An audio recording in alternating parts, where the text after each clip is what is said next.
今回は前回お知らせしたジュリアン・ルシュノーのチョコを使ったフランオショコラ。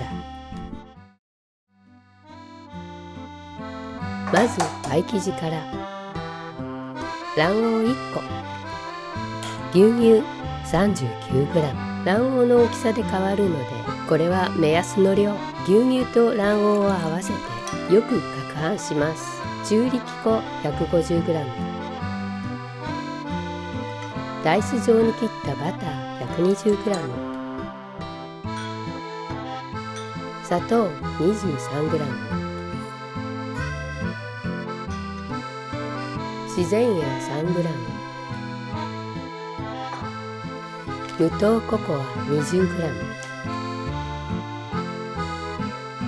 大きいボウルに小麦粉、ココア、砂糖、塩、バターを加えてカードでバターを切るように混ぜます。その後は指を使って粉とバターをなじませていきましょう。牛乳と卵黄を合わせたものを生地の硬さを見ながら少しずつ加えます。まとまれば良いのでそれ以上は加えないでくださいね。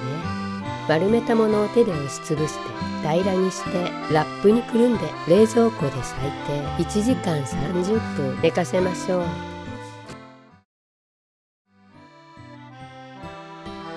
打ち粉を振って休ませていた生地を伸ばしていきます。型は直径20センチ、高さ5センチ、生地を28センチから30センチぐらいに伸ばします。型の上に生地を置いて指で生地を型に沿わせます。綿棒で型の上を転がして余分な生地を除きましょう。フォークでそこに穴を開けたらフランの生地ができるまで冷凍庫に入れておきましょう。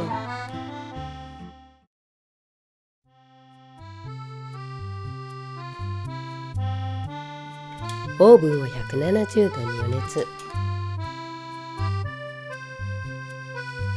次はフランの中身を作ります。牛乳 560g、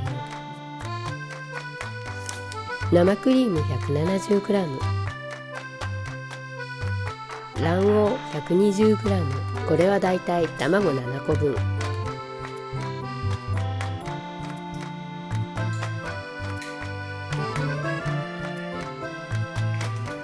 砂糖 145g、 コーンスターチ 27g、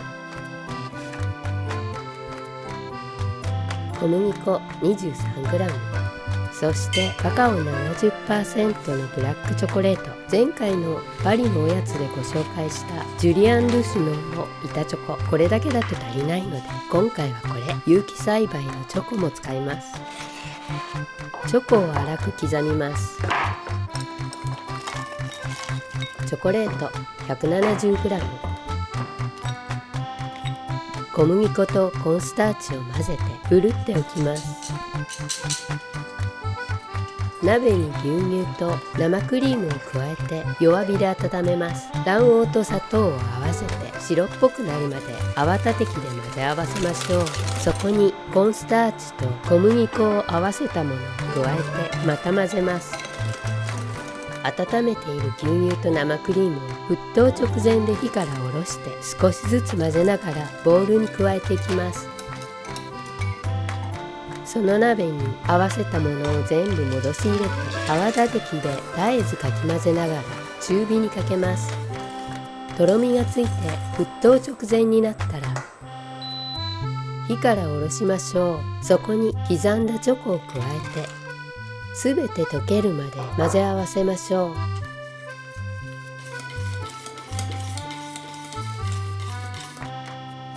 冷凍庫から取り出した型に流し入れます。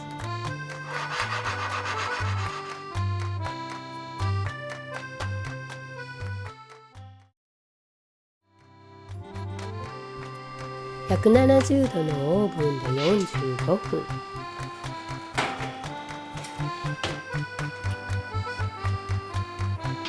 45分経ちました。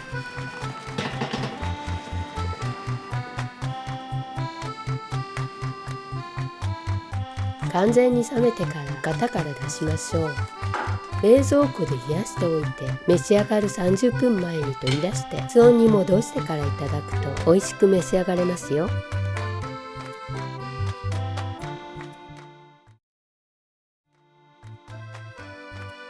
今回合わせる飲み物がこれ、フレッシュミントティー。綺麗な色ですよね。こんな感じになりました。